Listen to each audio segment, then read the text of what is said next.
Maria José. A Maria José é uma dessas mulheres fortes, vibrantes.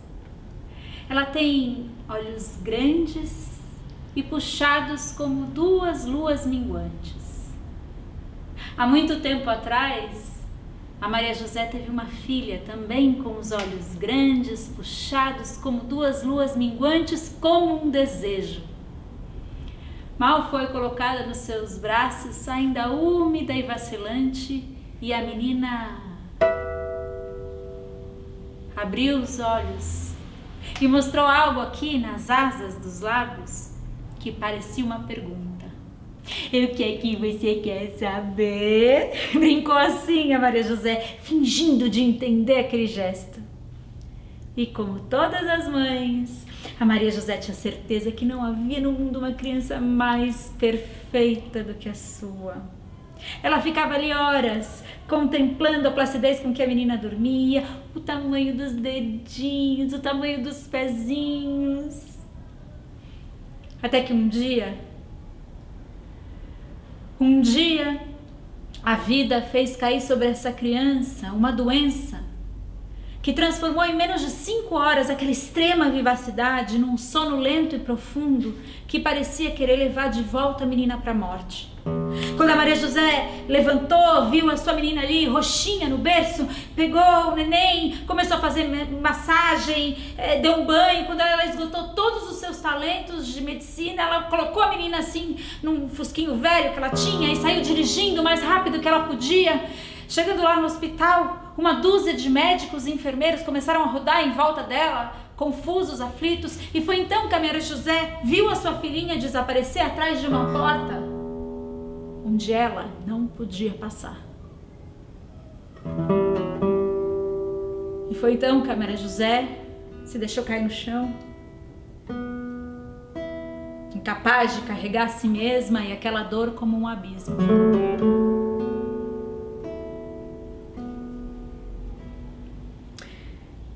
Foi lá que seu marido a encontrou. O marido da Maria José é um desses homens práticos, prudentes, como quase todos os homens fingem ser. Ele a ajudou a levantar e a repreendeu pela sua falta de esperança.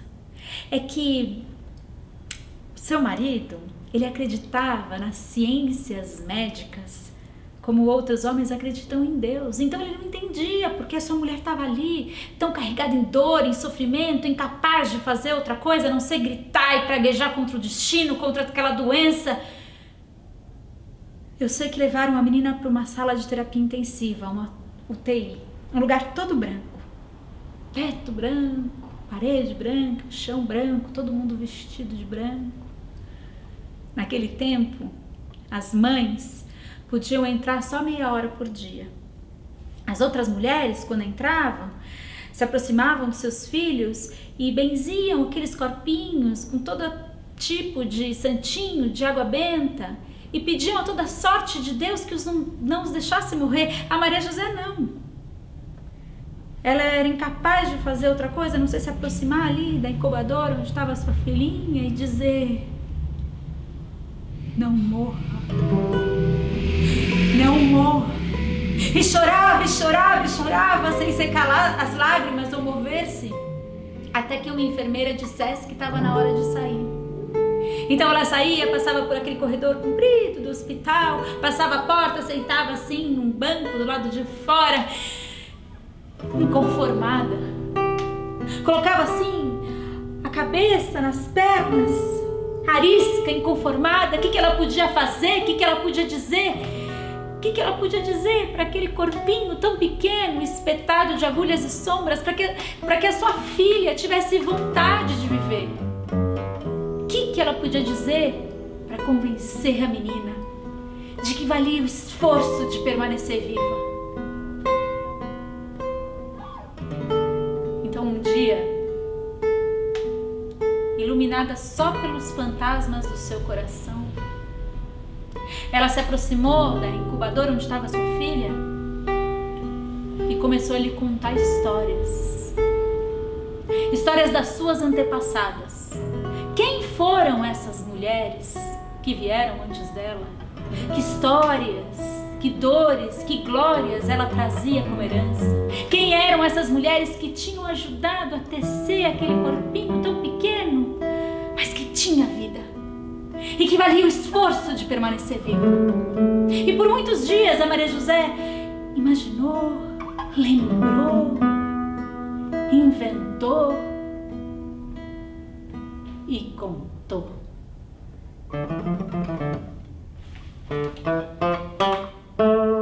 Sabe? Teve uma tia nossa, fiel como nenhuma outra mulher foi. Dizem que não havia ali na cidadezinha uma mulher mais fiel, mais solícita, mais radiante do que a sempre bela tia Valéria. Ela costumava fazer compras lá no mercado municipal e contam as velhas vendedoras que até no modo como ela escolhia as verduras dava para notar sua paz. Ela escolhia assim as verduras com calma, ia sentindo o brilho das cascas, depois ia deixando as verduras caírem suaves sobre a balança. Enquanto esperava que pesasse, a tia jogava a cabeça para trás e dava um suspiro, como quem acaba de cumprir um dever fascinante. Olha, algumas amigas achavam que ela era meio louca, sabe? Ninguém entende como é que ela ia pela vida assim, sempre tão alegre, sempre falando bem do marido, até mesmo quando elas estavam sozinhas, futricando assim, sabe, lá no atrio da igreja. E o marido dela era um tipo comum, sabe? Um desses homens com seus terríveis ataques de mau humor, com a sua ingrata certeza que a melhor hora é pra amar que lhe dava na veneta, sabe? Com umas euforias matinais e umas ausências noturnas, com um discurso perfeito entre o que são e como deveriam ser os filhos. Ou seja, um marido como o outro qualquer. Um dia, prima Gertrudes perguntou: ai, como que você faz, hein? Como eu faço? Pra quê? Ai, como que você faz assim pra não se aborrecer nunca? Olha, a prima Gertrudes era uma dessas mulheres que se dedica a 500 coisas ao mesmo tempo, mas se dedica assim com tamanho afinco, com tamanha decisão, que é como se os homens, sabe? Como os homens se dedicam a uma coisa talvez pela vida inteira. Por exemplo, a prima Gertrudes era capaz de tricotar 5 malhas em 3 dias e era capaz de dançar rancheiro, de dançar flamenco, de fazer aulas de pintura, de alimentar 70 convidados por domingo e se apaixonar. 3 maridos alheios a cada segunda-feira. Como eu faço pra quê? Ai, já disse, menina! Pra não se aborrecer nunca. Às vezes, Eu acho que você tem um amante secreto e cheio de audácias. A tia Valéria riu, né? Dizem que ela tinha esse sorriso radiante que lhe rendia muita inveja. Eu tenho sim. Tenho um a cada noite. Até parece nessa cidadezinha pequena, com meia dúzia de gato pingado, quase todos os homens já casados, já comprometidos. Até parece que você tem de onde tirá-los. Tenho sim. É que eu os tiro daqui, disse a tia Valéria e jogou a cabeça para trás naquele gesto que só então a prima Gertrudes entendeu que era algo mais do que um costume esquisito. Ai, basta você fechar os olhos, você transforma seu marido em quem você bem entender. Antônio Bandeiras, Brad Pitt, Tom Cruise, em quem você quiser, no vendedor de abobrinha, no cara gato que te atendeu na loja de quadros, em quem você bem entender. E olha, é uma beleza, não tem problema nenhum, não tem risco algum. Bom, quer dizer, o único risco é talvez perceberem que você tá assim meio nas nuvens, sabe? Ah, mas daí você afasta as nuvens com a mão e volta a beijar seu marido, que te ama. Te ama, né? Ele te escolheu pra passar a vida inteira, sabe? Saúde, doença, alegria, ele te ama. Ele te ama. Como se você fosse a Mônica Bellucci, a Scarlett Johansson, a Greta Garbo. Ah, mas quer saber? Beija seu marido, leva as crianças pra escola, vai ao mercado, beija seu marido, se entrega nas noites de perigo, mas se entrega também ao sonho. Dizem que foi o que a tia Valéria fez a vida inteira e que viveu muito bem por muitos anos. Mas a verdade é que a tia Valéria morreu dormindo, com a cabeça jogada para trás e um autógrafo do Brad Pitt debaixo do travesseiro.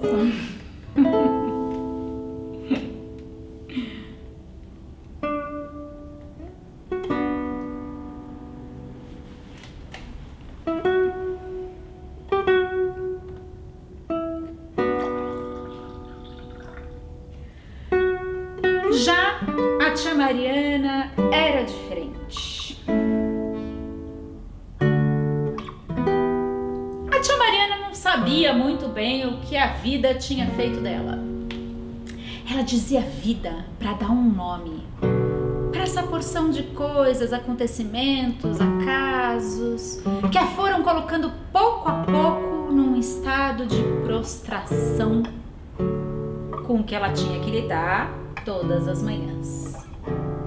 Olha, para todo mundo, a tia Mariana era uma mulher de sorte. Para todo mundo, incluindo sua mãe, suas amigas, as amigas da mãe, para todo mundo, ela era a célebre mulher de um homem célebre. A mais querida, a mais respeitada das mulheres que frequentam a missa todos os domingos. Para todo mundo, ela tinha se casado com um homem de bem, com um homem preocupado com o bem comum. Gente, e o tio, pra completar, era bonito? Parecia assim... Quem que ele parecia, Luiz? Bonito, sim. Parecia o Antônio Bandeiras. Parecia o Antônio Bandeiras. Além de parecer o Antônio Bandeiras, o tio era rico, que nem os fazendeiros de antigamente, bom investidor, como o pessoal que mexe na bolsa de valores. Ou seja, vamos combinar que a tia Mariana estava numa posição em que ela devia viver feliz e agradecida todos os dias da sua vida, e não teria sido de outra maneira se ela não tivesse tido a ousadia, a audácia de realmente querer alcançar a felicidade. Não só ela, né? Podia ter passado também estupidez pela cabeça, tão em paz que ela tá. Por que ela foi abrir essa janela? Por que ela foi se deixar saltar pela guerra? Porque a verdade é que esse turbilhão todo entrou fundo nela, como entram os odores da cozinha e se espalham pela casa toda. Como como uma dor de dente que nasce numa fisgada e fica.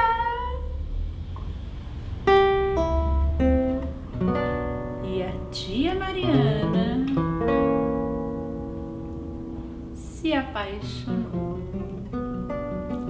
Se apaixonou, e se apaixonou, e se apaixonou, e se apaixonou, se apaixonou, se apaixonou, se apaixonou, se apaixonou, se apaixonou, se apaixonou e se apaixonou. Da noite pro dia, ela perdeu aquela suave tranquilidade com que tomava um suco de laranja pela manhã.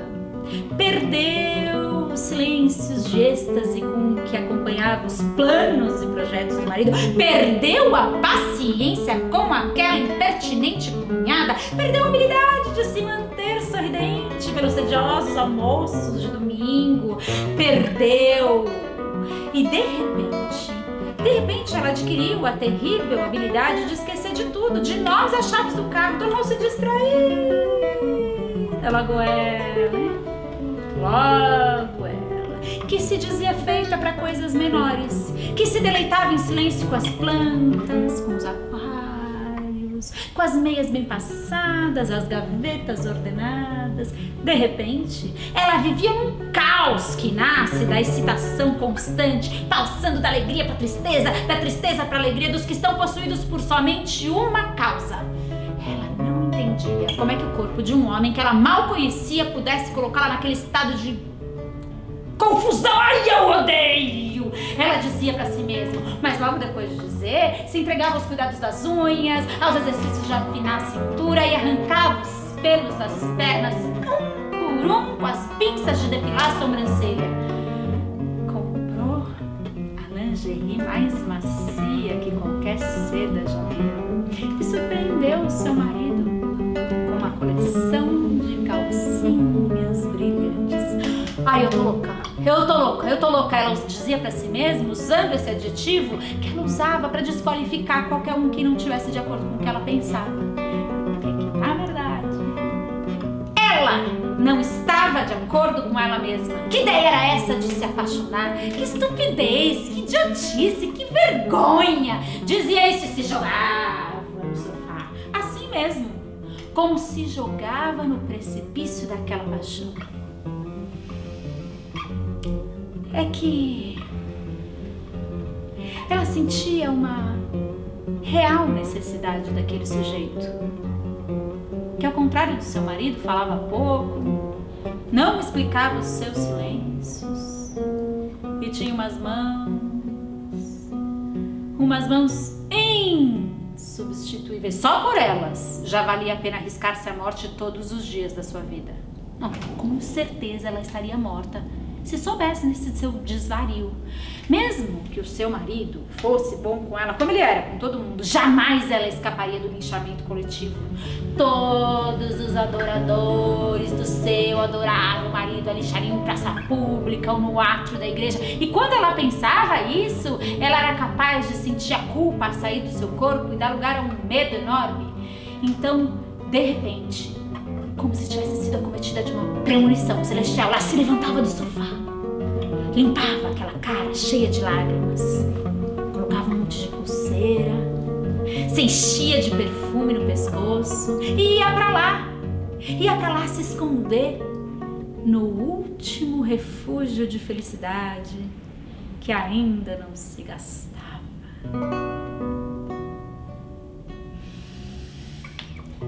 Era um homem suave, o amante da tia. Amava sem pressa, sem ordens, assim, como se eles fossem iguais. Depois ele dizia, me conta aí alguma coisa, e ela contava dos seus esquecimentos, da gripe das crianças, do cardápio da semana, o fazia rir, até que seu corpo recuperasse aquela energia dos 20 anos. Ai, com razão, eu sonho que estão me apedrejando em praça pública, eu mereço. Ela dizia pra si mesma, enquanto estava lá, chacoalhando os estábulos de um pequeno vilarejo. A geladeira da casa dela estava sempre cheia de queijo, que ela ia buscar nesse pequeno vilarejo que tinha sido povoado pelos primeiros imigrantes italianos, os homens assim meio altos, charmosos. Eu sei que a tia voltava sempre antes de escurecer. Lá vinha ela, dirigindo seu carrinho vermelho um dia, quando de repente foi ultrapassada pelo carro do marido. E vieram mais de hora assim, ó, o carro dela atrás e o do marido na frente. Quando eles chegaram bem na entrada da cidade, ele partiu para a esquerda, ela para a direita. Ela ainda abriu o vidro, deu um tchauzinho, um acordo mútuo de que aquela hora do dia cada um ainda tinha seus afazeres. Então, quando ela ficou sozinha, ela começou a pensar como seu marido era bom, como ele não merecia aquilo. Com certeza ele tinha vindo de umas fazendas. Ele ainda ia passar nas lojas, na fábrica, depois ficaria até tarde da noite resolvendo problemas do clube. Como seu marido trabalhava dia e noite e dia para dar para ela e para as crianças do bom e do melhor. Como ela tinha coragem. Como ela era má. Então, de repente, a culpa caiu dentro dela como um golpe. E ela decidiu que ela precisava contar toda a verdade. Virou o volante, deu meia volta, fez o caminho que sabia que o marido certamente faria, encontrou o carro do marido lá na frente, estacionado, parou o carro do lado. Ela tinha as mãos trêmulas, uma lágrima despontando em cada olho. Abriu a janela, virou pro lado para contar toda a verdade. Quando ela virou pro lado, ela viu que ao lado do marido tinha uma mulher, deitada, com a cabeça encostada, assim, bem perto das pernas do marido. Foi então que ela sentiu toda aquela culpa sair do corpo dela e dar lugar a paz. Olha, durante anos, a cidade inteira comentou como a tia Mariana era uma mulher íntegra, uma mulher elegante, como ela tinha lidado bem com aquela história do caso que o marido dela teve com uma tal de Amélia. O que nunca a cidade inteira conseguiu entender foi como, mesmo nos meses de mais extremo sofrimento, como ela manteve aquele estranho costume de ir até o vilarejo vizinho para comprar os queijos da semana. Falando em queijo, é uma torradinha. Quer, Lu? Ah, eu quero.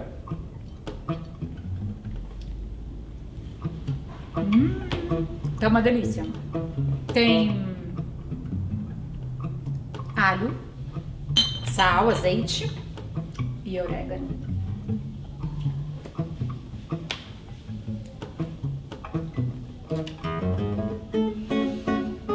O namorado da tia Clemência Ortega não sabia que frascos de loucuras ele estava abrindo naquele dia. O pegou assim, ó, como se fosse um pote de geleia, de torrada, e o abriu. Mas desde aquele dia, toda a sua vida, todo o seu tranquilo ir e vir pelo mundo com o seu traje inglês se encheria daquele perfume, daquela beberagem atroz, daquele veneno. Olha, a tia Clemência Ortega, ela era linda, viu?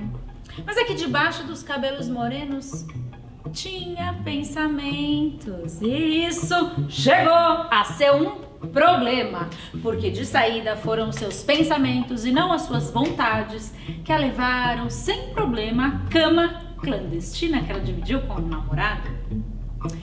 Ah, naquele tempo, as moças bem nascidas, bem criadas da cidade não só não dormiam com os namorados, como os namorados nem cogitavam essa possibilidade. E foi ela quem desabotoou o sutiã depois de tanto se amassarem às escondidas, depois que ela sentiu que os seus peitos estavam pontudos como dois peões. Foi ela Foi ela, sem que ninguém a obrigasse, quem pôs a mão na calça, quem abriu o zíper, ali, onde os homens guardam o seu mascote, o bicho, que nos emprestam quando lhes dá na vereda e que depois levam embora indiferentes e sossegados, como se nem nos conhecesse. Foi ela quem pôs a mão no calor irregular daquele safado. Quem quis vê-lo, tentadora. Por isso, o namorado da tia Clemência nem sentiu a culpa dos que abusam, nem o dever dos que prometem. Fizeram amor na despensa, enquanto a atenção de todos estava voltada para a prima da tia Clemência, que naquela manhã de domingo tinha se vestido de branco para casar como Deus manda. A despensa estava escura e cheirava chocolate, alecrim, pimenta, noz moscada, orégano. Ao longe se ouvia uma música entrecortada por gritos que diziam: que os noivos se beijem, que os sogros dancem, joga o buquê, joga o buquê, joga o buquê. E foi então que a tia Clemência Ortega percebeu que não haveria melhor lugar no mundo para fazer aquilo que ela tinha escolhido fazer naquele dia. E fizeram amor. Assim mesmo, sem trocar juras, sem piruetas, sem a pesada responsabilidade dos que se sentem observados, e foram, como se diz, felizes por alguns instantes. Ei, tô achando que você tá com orégano no cabelo. Foi o que a mãe da tia Clemência falou pra ela quando a viu passando pelo salão. Ai, mãe, isso aqui... Ai, acho que foi da hora que jogaram um buquê. Engraçado, menina. Não vi você aqui na hora que jogaram um buquê. E olha que eu cansei de te chamar, hein? Não, mãe, aqui foi outro buquê que eu peguei. E a Clemência saiu dançando e rodopiando pelo salão. E a mãe ficou olhando. Nossa... como a Clemência tá solta, tão leve. Quando o namorado da tia Clemência, a quem ela tinha se entregado na despensa, a pediu em casamento, ela disse que não. E disse assim, tão séria, tão decidida, que o namorado achou que ela tivesse meio magoada com a demora do pedido, que só veio 1 ano depois daqueles perfumes furtivos. É que nesse meio tempo o rapaz tinha se dedicado a fazer lá um pezinho de meia, já tinha comprado uma padaria, estava investindo em outra, mas não era por isso que ela dizia não, e sim por todas as razões que com ele nunca teve nem tempo, nem necessidade de explicar. Desculpa, é que eu achei que você já soubesse há muito tempo. Bom, é que não estão nos meus planos me casar, nem mesmo com você. Um namorado que era um tipo comum, sabe? Tipo comum, assim. Não entendeu? Como assim? Não tá no plano casar? Como assim? Depois de tudo isso, a gente aí nos perfumes? Como assim? Não estão nos seus planos? A vida inteira você vai querer ser puta?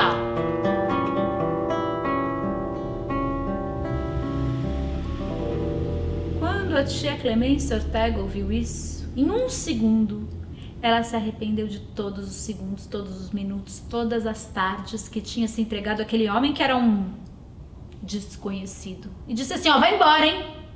Vai embora antes que eu cobre de você a dinheirama que você me deve. O namorado teve medo e partiu. Não demorou muito tempo, se casou. Com uma filha aí de uns asturianos. Teve mais de meia dúzia de filhos, se tornou um fumante que acende um charuto no outro, um bebedor de todas as tardes, um insone que não sabe o que fazer com tantas horas da madrugada, um terrível perseguidor de negócios, e deixou que o tempo e as lembranças enferrujassem, que nem água parada nas paredes de uma fonte. Até que um dia, 19 anos depois de perder a boca e o perfume da tia Clemência, um homem apareceu para lhe oferecer à venda o armazém mais sortido da cidade. Tá bom, foram lá ver. O armazém era um armazém grande, assim, entraram pela porta de trás, cheio de saco. Era saco de arroz, de feijão, de milho, de chocolate, noz moscada, pimenta, orégano.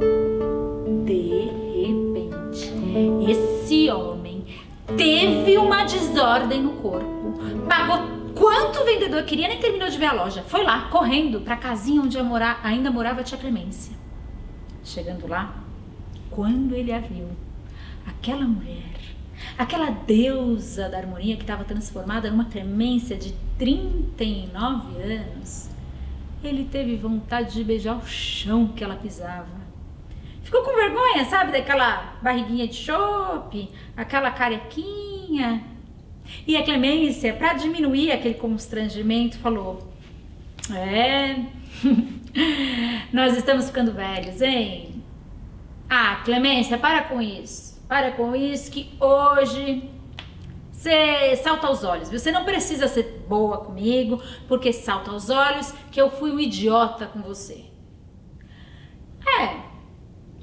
Mas você sabe assim que eu nunca te quis exatamente pela sua inteligência, né? Mas você me deixou de me amar porque eu fui um idiota. Eu já sei, eu fui um idiota. E a tia Clemência Ortega disse que nunca tinha deixado de amá-lo, que o amava até hoje. Ah, para com isso, Clemência, para, vai. Depois de mim você teve 12 namorados. Bom, a bem da verdade, a tia Clemência Ortega não gostava de desperdiçar nada, muito menos sentimentos. Disse que amava os 12 até hoje. E deu um passo e se aproximou do seu corpo daquele jeito. E sentiu que o corpo dele tremeu daquele jeito que ela conhecia. Ele rapidamente se apressou a pegá-la pela mão e a levar até o armazém que tinha acabado de comprar. Chegando lá, a Clemência foi logo falando: apaga a luz, apaga a luz, apaga a luz, apaga a luz. Então ela fechou os olhos e o cheiro de orégano envolveu sua cabeça. Ele jogou o corpo para trás no escuro e recuperou os 20 anos que deixaram de pesar sobre seu corpo. 2 horas depois, catando orégano do cabelo da tia Clemência, ele voltou a pedir: casa comigo, Clemência. Ela o beijou devagar e se vestiu depressa. Onde você vai, Clemência? Para com isso, vou pra manhã de hoje. Ah, para com isso, Clemência, você me ama. Você já disse, você me ama. Você me ama, Clemência? Amo. Mas você me ama mais? Você me ama mais do que todos os outros? Eu te amo igual. Ai, Clemência, mas você é mesmo uma...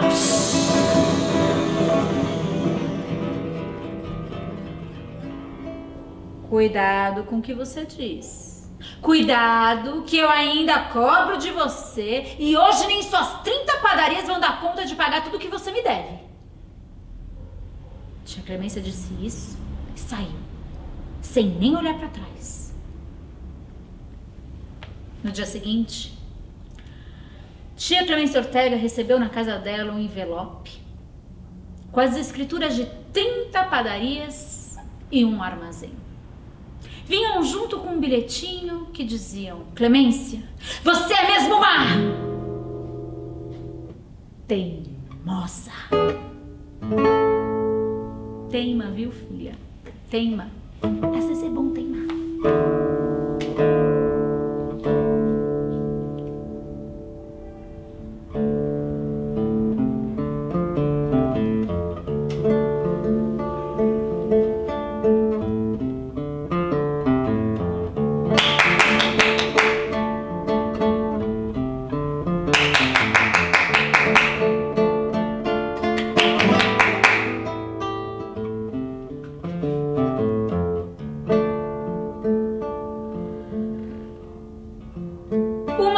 Tia Madalena abriu a porta e deu de cara com um mensageiro, um rapaz do correio.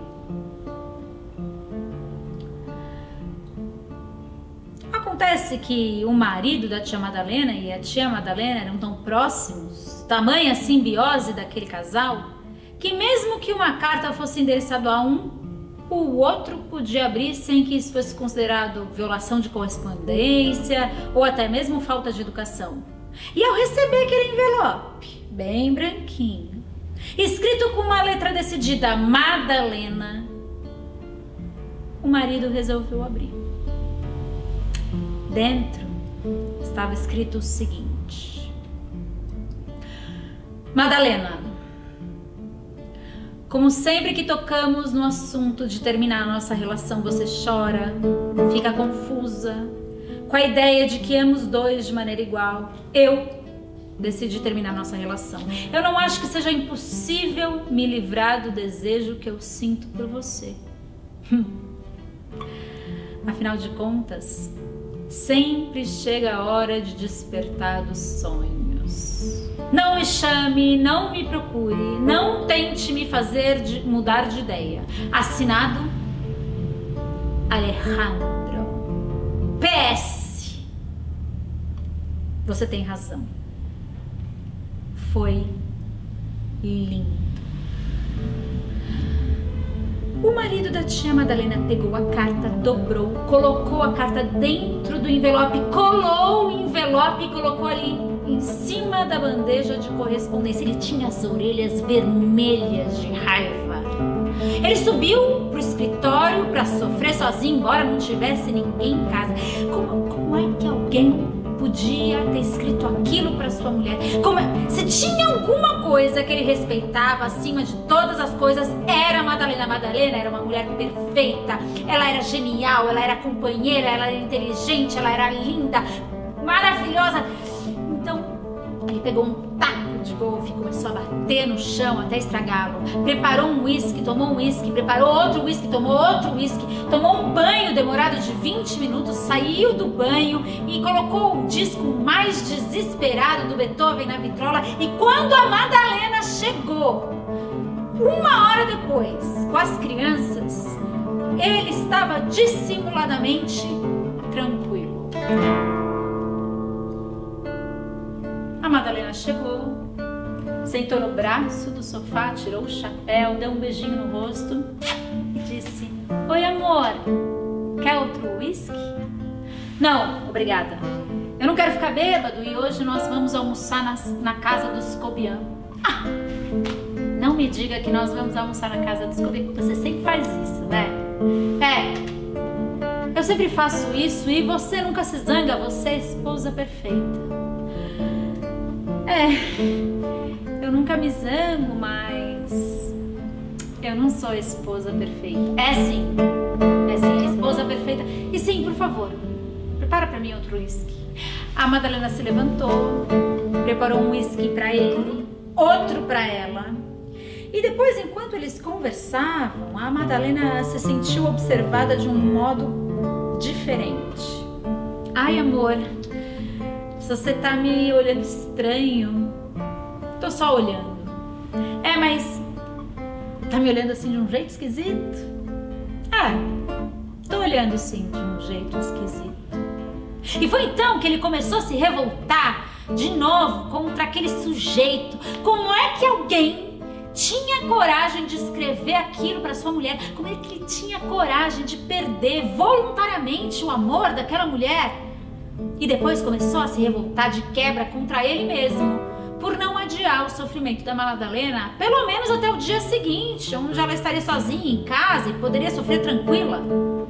E foi então que, enquanto a Madalena se preparava, passava lá seu lápis, não sei o quê, ele foi até a bandeja de correspondência, pegou a carta, abriu uma gaveta velha, jogou a carta lá e, graças a essa providência, os dois tiveram um almoço tranquilo, feliz, harmonioso.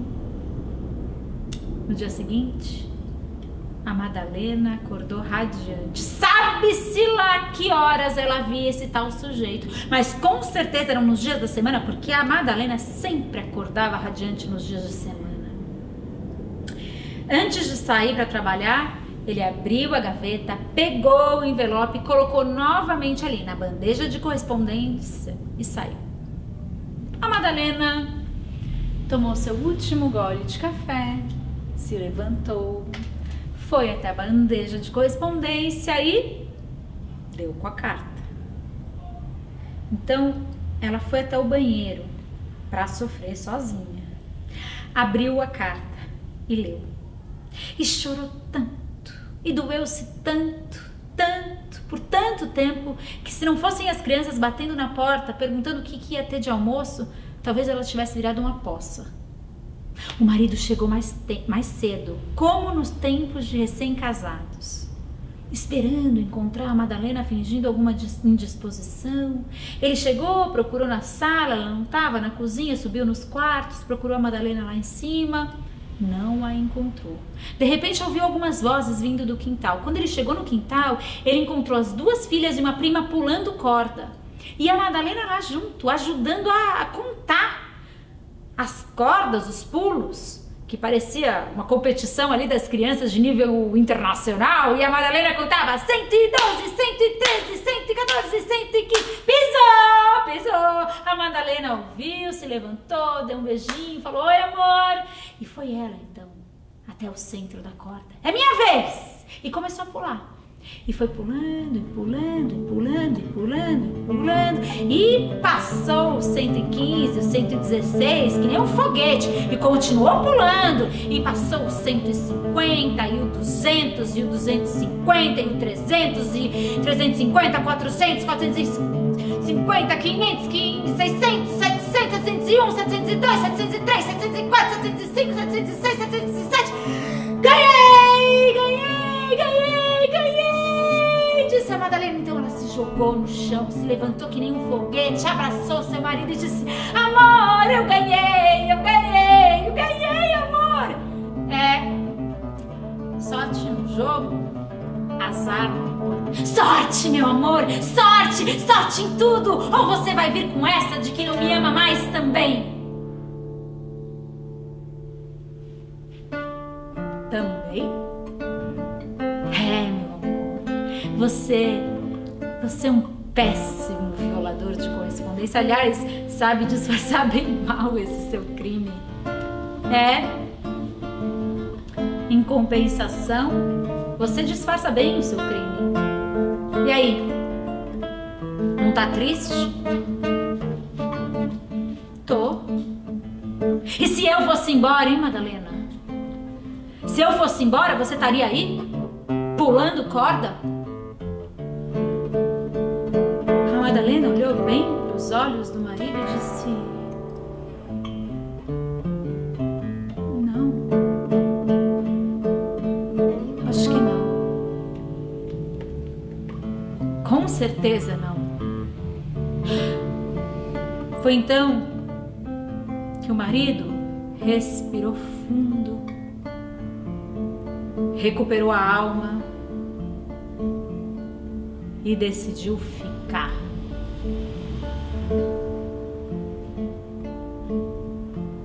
Quem é homem de bem não trai o amor que lhe quer.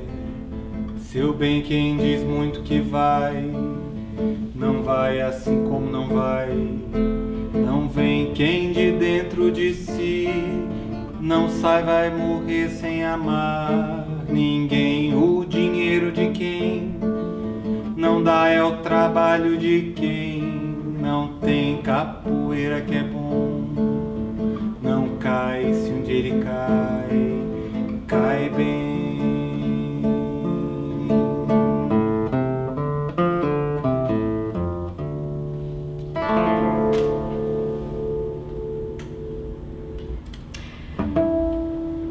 Tia Daniela se apaixonou como sempre se apaixonam as mulheres inteligentes, como uma idiota.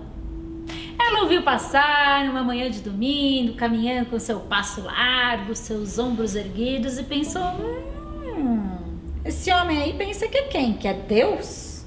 Mas depois de ouvir todas as suas histórias de mundos desconhecidos, paixões exóticas, caiu de amores por ele.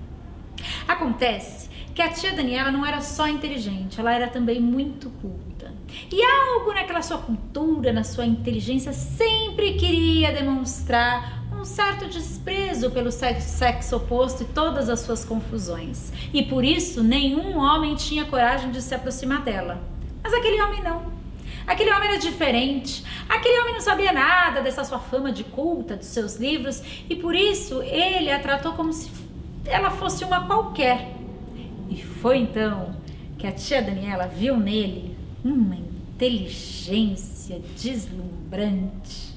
Um quê, angelical? Ai, um talento, sabe? Talento de artista. Ela ficou totalmente entregue aos caprichos desse homem. Em 12 dias, ela parecia que tinha conhecido 100 homens com aquela sua cabeça inteligente, que viu o seu jeito de funcionar ali de todos os ângulos. Ela ficou totalmente entregue aos caprichos desse homem, que não veio para ficar. E nunca sequer entendeu qualquer um dos poemas que a tia Daniela teve vontade de ler para explicar o seu amor por ele. E assim como ele veio, um dia, se foi, sem deixar rastro, sem sequer se despedir. E não havia um jeito da cabeça inteligente da tia Daniela entender por que ele tinha ido embora, por que ele não se despediu, o que será que aconteceu. Ela se tornou a mais idiota das idiotas, a mais tola das tolas. Perder aquele homem para ela foi uma insônia de séculos, foi uma velhice eterna. E por 12 dias de luz, a tia Daniela enterrou sua vontade de viver.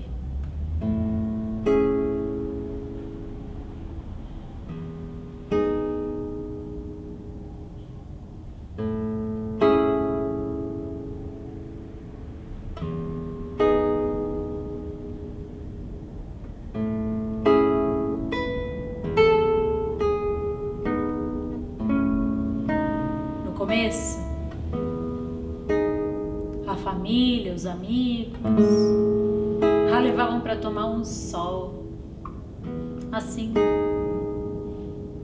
como se ela fosse um canário. Alguns a levavam para a rua, quem sabe, vendo ir e vir as pessoas, quem sabe algo dentro dela desse sinal de vida. A mãe levava uma bandejinha com frutas, uns lanchinhos. Ela não comia. Chegou um dia em que a tia Daniela não teve mais vontade de se levantar. Também não teve vontade de tomar banho, se pentear, fazer xixi. Um dia ela não teve forças nem de abrir os olhos. E alguém perto dela disse: morreu? E a tia Daniela não teve forças nem de negar. Então, uma amiga disse à mãe que ela agia assim por capricho. Um capricho de menina mimada. Que se ela perdesse a roupa lavada, a cama arrumada, a comida feita, rapidinho ela trataria de melhorar de uma hora para outra. E a mãe, querendo seguir esses conselhos, abandonou a tia Daniela na frente da igreja, com a esperança de vê-la voltar inconformada, arisca, revoltada, como ela tinha sido um dia. Um dia se passou, mais um dia e outro. No terceiro dia, tiveram que internar a tia Daniela. Ela tinha pego pneumonia. No hospital, a Daniela recebeu uma visita de uma amiga dela, a Elide. A Elide era uma criatura alegre, vibrante. Segundo os conselhos dessa amiga, o erro no tratamento da inteligente amiga estava justamente nos conselhos para esquecer.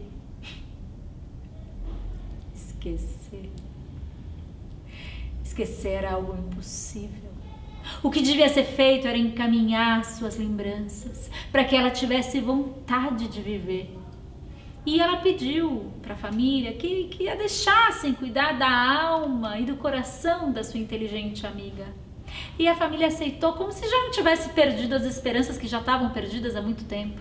Eu sei que botaram as duas para dormir no mesmo quarto. Quando alguém passava no corredor, escutava a incessante a voz da LD falando. Falava assim, paradinho, noite e dia. Falava e falava e falava e falava. Ai, como é que eram as mãos dele?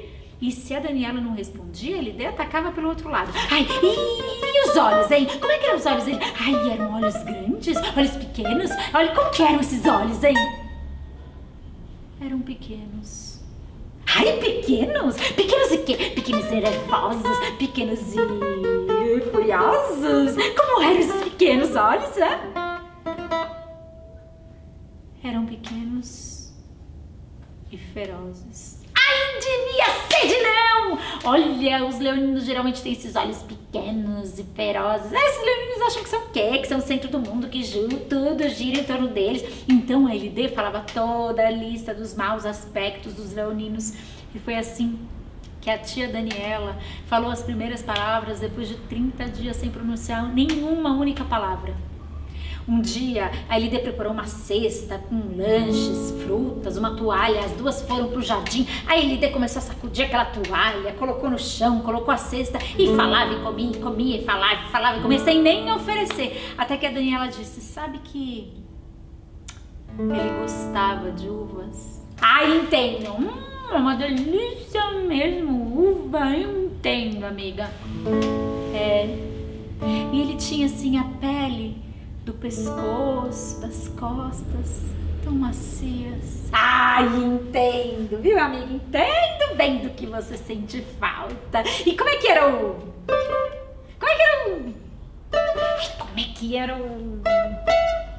A tia Daniela riu e disse que isso não contava, não. Mas enquanto ria, comeu pão com queijo, manteiga. E assim a tia Daniela voltou a comer. Um dia a Daniela desceu pra jantar, de banho tomado, vestido novo, cabelo lavado, livre por fim daquela trança terrosa que fazia mais de mês que não lavava.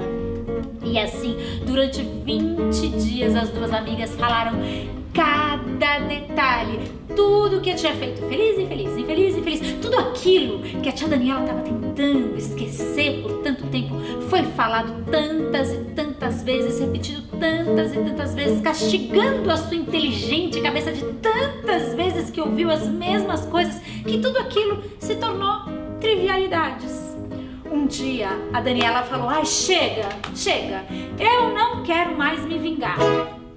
O quê? Como assim, amiga? Como assim? Você não vai querer se vingar desse homem que fez você se apaixonar que nem um idiota e depois desapareceu? Não, amiga, por favor, não vai ficar inteligente antes da hora.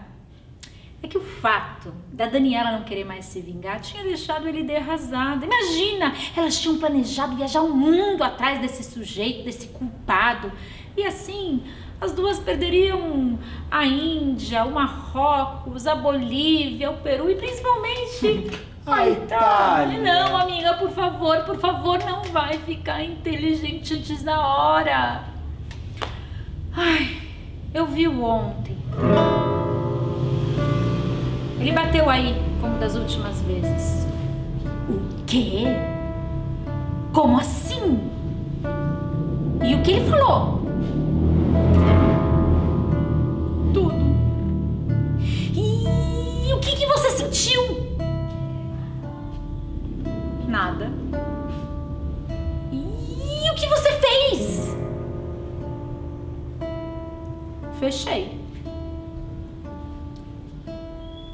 E agora? Agora sim. Vamos viajar. E foram viajar. Realmente, passaram pela Índia, Marrocos, Bolívia, vários países da América Latina e conheceram o Peru, conheceram a Itália. Tá cheio de souvenir lá em casa. Uma beleza.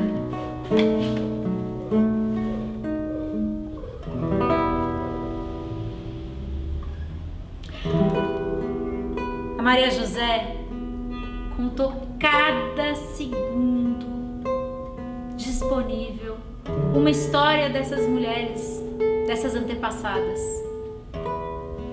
Até que um dia, no entardecer de uma quinta-feira, enquanto contava implacável uma história de sua antepassada, a menina abriu os olhos e a olhou. Ávida e desafiante como seria a vida inteira.